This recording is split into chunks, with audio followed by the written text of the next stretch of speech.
कहानी की शुरुआत में हमें ये तुम्हारा मनी है, तुम इसे रख लो, मैं नहीं लेने वाला हूँ इसे। तो वो कहती है कि ठीक है, अगर ऐसी ही बात है तो टोका फिर उसे बता रहा होता है कि मुझे तुम्हारी मदद की ज़रूरत पड़ेगी, तो कल के लिए ये लोग टाइम डिसाइड कर लेते हैं कि कब कहाँ पे और कितने बजे वहाँ पर आना है। आगे हमें दिखाया जाता है कि ये लोग जब खाना खा रहे होते हैं अगले दिन, तो सब कह रहे होते हैं कि देखो उस लड़की को एक नया बॉयफ्रेंड भी मिल गया इतनी जल्दी। टोका कहता है कि उनकी बातों पर ध्यान बिल्कुल ही मत दो, क्योंकि वो लोग तो ऐसे ही बात करते रहते हैं। यहाँ पर टोका को फॉरबिडन स्पेल के बारे में पता लगता है, जहाँ पर उसे ये लग रहा होता है कि फॉरबिडन स्पेल का इस्तेमाल इसलिए नहीं किया जाता है क्योंकि गॉडेस को उससे नुकसान पहुंच सकता है। इसका मतलब मुझे उन स्पेल्स को सीखना पड़ेगा जिससे मैं गॉडेस को आराम से हरा सकूंगा। तो अब उसके जाने का वक्त आ चुका रहता है सेरेमनी में। यहाँ सेरस कहती ठीक है, 1 घंटे बाद हम लोग यहीं पे मिलेंगे। और ये कहने के बाद दोनों अपने अपने रास्ते चले जाते हैं। और आगे हमें दिखाया जाता है ये सेरेमनी में रहती है, जहाँ पर ये काफी घबराती है क्योंकि यहाँ पर एक बंदा आ गया था। दूसरी तरफ हमें अयाका और गॉडेस को दिखाया जाता है। तो दोनों के बीच में डील हो रही होती है, जहाँ पे अयाका ने कहा था कि वो जितने भी कमजोर बंदे हैं उन सभी के बदले में मतलब अपनी पावर लगाएगी और सभी को बचाएगी, प्रोटेक्ट करेगी। लेकिन गॉडेस कह रही होती कि देखो ऐसा जरूरी नहीं है, क्योंकि हमारे किंग ने ये ऑर्डर दिया है कि जो भी कमजोर है उन्हें मरना ही पड़ेगा। लेकिन वो कह रही होती कि नहीं, ऐसा बिल्कुल भी नहीं हो सकता है, मैं ऐसा बिल्कुल नहीं होने दूंगी और हमने पहले ही इस बात पे सेटल कर लिया था, ऐसा नहीं होने वाला है। गॉडेस कहती है कि इसमें मैं कुछ भी नहीं कर सकती हूँ। अयाका के पास यहाँ पे कोई ऑप्शन नहीं रहता और वो कह रही होती है कि मैं उनकी तरफ से भी लड़ूंगी, तुम उन लोगों को कुछ भी नहीं करोगी। गॉडेस कहती है मतलब सिर्फ यही एक रास्ता, हम लोग कुछ नहीं कर सकते, हमें उन्हें मारना पड़ेगा जो कमजोर है। तब अयाका कहती है कि ठीक है, मैं उन्हें पर्सनली ट्रेन करूंगी। गॉडेस काफी खुश हो जाती है और कहती है कि हाँ क्यों नहीं। अयाका को बहुत गुस्सा आ रहा होता है। और आगे हमें दिखाया जाता है कि 1 घंटा बीत गया रहता है, लेकिन अभी तक वो आई नहीं रहती सेरस। तभी पीगी मारू से कहता है तुम्हें क्या लगता है वो हमें धोखा दे के चली गई क्या?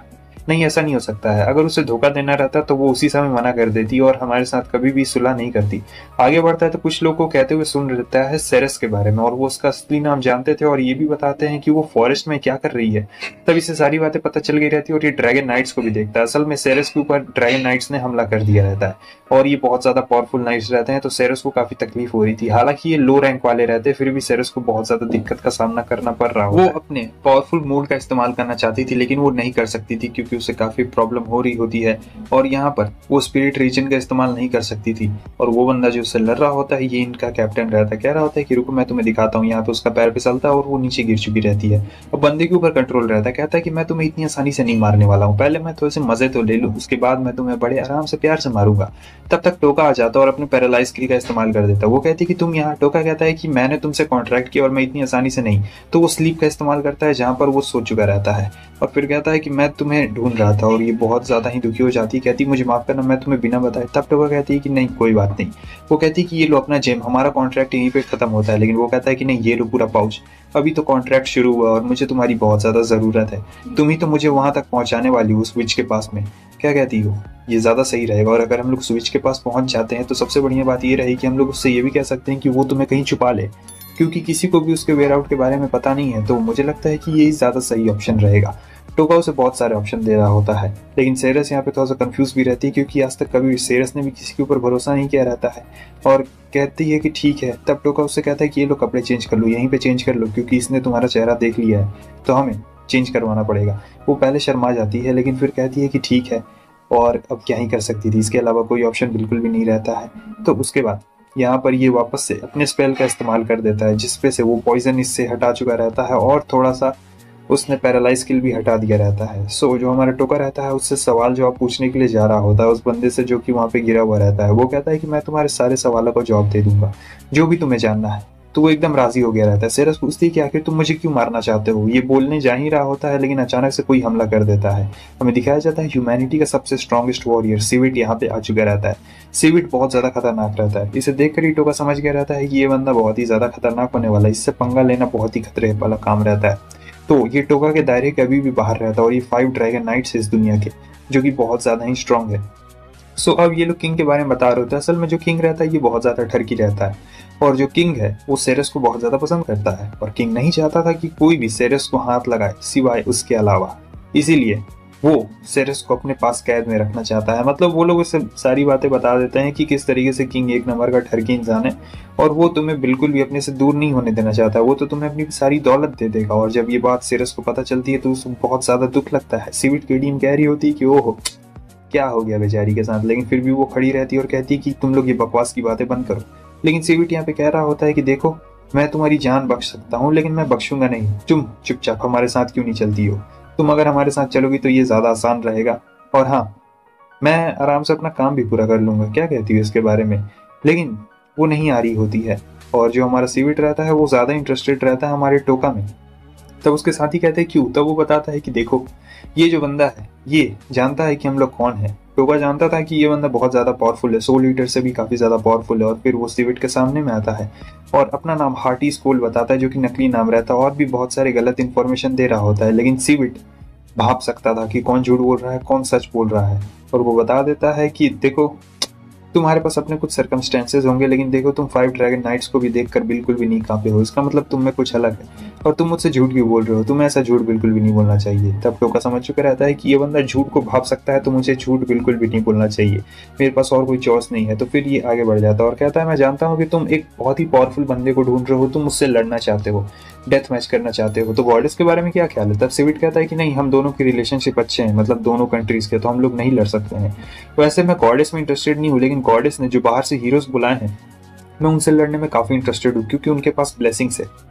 और सेरस, तुम हमारे साथ क्यों नहीं चलती हो, तुम हमारे साथ चलोगी तो हमारा काम और ज्यादा आसान हो जाएगा, हमें ज्यादा निपटने की जरूरत नहीं पड़ेगी। लेकिन सेरस यहाँ पे नहीं जाना चाहती थी, क्योंकि सेरस का भी गॉडेस के साथ कुछ पंगा रहता है, इसलिए सभी लोग उसके पीछे पड़ चुके रहते हैं। टोका सोच रहा होता है कि अब मैं क्या करूँ, कुछ ना कुछ तो मुझे यहाँ पे करना ही पड़ेगा। टोका यहाँ पे उसे कह रहा होता है, ठीक है, तुम एक बहुत ही ताकतवर बंदे के साथ लड़ना चाहते हो। तो टोका अपनी असलियत बता देता है कि मेरा नाम टोका है और मैं बाहरी दुनिया से हूँ, गॉडेस ने मुझे बुलाया है। वो पूछता है, तो तुम बाकी सब लोग से अलग क्यों हो। तब ये कह रहा होता है कि वो इसलिए क्योंकि मेरी पावर्स अलग है। असल में तो ये फ्रैंक का रहता है, लेकिन इसने ये नहीं बोला रहता है कि मैं फ्रैंक का हूँ, इसने ये कहा रहता है कि मैं अलग हूँ, मेरी पावर्स अलग है। सिविट सुन के हैरान हो जाता है, कहता है क्या तुम स्पेशल हो, इसलिए तुम अकेले ट्रैवल कर रहे हो यहाँ पर गॉडेस के साथ। तब तो ये देखने में बहुत ज्यादा ही मजा आएगा, और तुम दूसरे वर्ल्ड से हो। टोका कहता है कि मैं तुम्हें मार कर रहूंगा। सिविट को बहुत ज्यादा ही मजा आता है। टोका कहता है, लेकिन मुझे इसके लिए कुछ टाइम चाहिए, मैं पावर अप होना चाहता हूँ। तो वो कहता है, ठीक है, तुम पावर अप होना चाहते हो, तब तुम मुझसे डेथ मैच कर लेना, लेकिन अभी हमें सेरस को दे दो, हमें इसे लेके जाना है, और तुम अगर जाना चाहो तो तुम जा सकते हो। वैसे तुम गॉडेस के साथ क्या करोगे। तब बताता है हमारा टोका कि मैं गॉडेस को बिल्कुल नहीं छोड़ूंगा, मैं उसे मार दूंगा और तुम्हें भी मार दूंगा। सिविट को बहुत अच्छा लगता है, कह रहा होता है, ठीक है, तुम अगर इंप्रूव होना चाहते हो तो मैं तुम्हारा इंतजार करूंगा, लेकिन इस सेरस को हमें दे दो। वो अगर हमारा टोका कहता है कि नहीं, मैं सेरस को नहीं दे सकता हूँ, क्योंकि सेरस ही मुझे वहां तक पहुंचाएगी जहाँ पे मुझे जाना है, और मैं पावर गेन करना चाहता हूँ, तो इसके लिए मुझे सेरस की जरूरत पड़ेगी। सिविट कहता है कि ठीक है, तुम बहुत फनी हो, जाओ, मैं तुम दोनों को माफ करता हूँ। और फिर उसका साथी कहता है, मगर हमें ऐसा नहीं करना चाहिए। तब वो काफी ज्यादा गुस्सा हो चुका रहता है और कहता है, चुप रहो वरना मैं तुम्हें मार दूंगा। और ठीक है, हम लोग चलते हैं यहाँ से, तो तुम जाओ, मैं तुम्हारा इंतजार करूंगा। और फिर यहाँ पर ये मौका देखता है, क्योंकि वो उसके रेंज में आ चुका रहता है और इसे भी समझ में आ चुका रहता है, लेकिन तब तक ये इस्तेमाल कर देता है पैरालाइज और पॉइजन का। तो वहां पर उसके सारे साथी एकदम पैरालाइज और पॉइजन हो चुके रहते हैं। टोगा को यहाँ पे थोड़ा डर लग रहा होता है, लेकिन जो सिविट रहता है इतनी आसानी से हार नहीं मानने वाला था। भले ही उस पर पॉइजन का इस्तेमाल हो गया रहता है, फिर भी वो बंदा खड़े होने की कोशिश कर रहा होता है। बंदे में इतना दम रहता है कि उसने अपने हथियार भी ले लिया रहता है, और वो फेंकने की भी कोशिश कर रहा होता है, लेकिन वहां पे फेंक नहीं पा रहा होता है। टोका समझ चुका रहता है कि ये बंदा 100 लीटर से बहुत ज्यादा पावरफुल है, और उसे ह्यूमैनिटी का सबसे स्ट्रॉन्गेस्ट सोल्जर क्यों कहा जाता है। और तब तक वहां पे और भी ज्यादा ड्रैगन नाइट्स आना शुरू हो चुके रहते हैं। जो छोटे मोटे रहते हैं ना, वो सारे नाइट्स आना शुरू हो चुके रहते हैं। सिविट कहता है कि उस पर दूर से ही हमला करो, क्योंकि सामने जाओगे तो वो अपनी स्किल का इस्तेमाल कर देगा तुम्हारे ऊपर। तो सिविट यहाँ पे सभी को समझा चुका रहता है, लेकिन किसी को भी ज्यादा कुछ समझ नहीं आता है। टोका यहाँ पे पहले से प्रिपेयर रहता है, तो यहाँ पे वो हमारे पीगी मारू के साथ एकदम रेडी रहता है। ये उसकी न्यू पावर रहती है। यहाँ पे ये कुछ शूट नहीं करने वाले हैं, ये पीगी मारू उसके सामने जाता है ताकि टोका अपने पॉइजन और पैरालाइज स्किल का अच्छी तरीके से इस्तेमाल कर पाए। तो यही उसका एक नया स्किल रहता है, जो कि बहुत ज्यादा खास रहता है टेंटिकल से।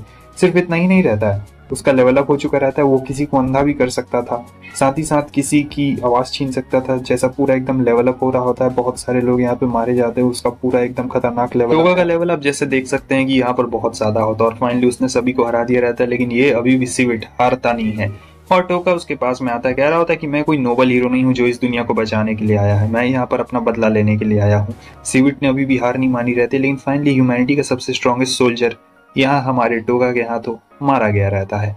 अब रात हो चुकी रहती है, और वो कहता है, तुम्हारा बहुत बहुत शुक्रिया, तुम भागी नहीं थी। सेरस कहती है कि मैं तुम्हें छोड़ के कहीं भी नहीं जाने वाली हूँ, तुमने मेरी जान बचाई है और मैं ऐसे बिल्कुल नहीं जाऊंगी। तुमने मुझ पे बहुत बड़ा एहसान किया, और मेरा फर्ज है कि मैं तुम्हारा वो एहसान चुकाऊं, इसलिए मैं कहीं भी नहीं जाने वाली हूँ तुम्हें छोड़कर। तो वो कहता है कि अच्छा ठीक है, और फिर वो बताती है कि तुम बहुत ज़्यादा पावरफुल हो, तुम्हें तो हीरो किलर का टाइटल मिलना चाहिए, तुमने देखा कितनी आसानी से उन्हें हरा दिया। टोगा कहता है क्या मैं इतना ज़्यादा पावरफुल हूँ? उसे खुद भी यकीन नहीं हो रहा था कि मैंने ह्यूमैनिटी के सबसे स्ट्रॉन्गेस्ट सोल्जर को हरा दिया, लेकिन चालाकी से हराया रहता है। अगर फेस टू फेस बैटल रहती तो टोका बहुत ही गंदी तरीके से हारने वाला था।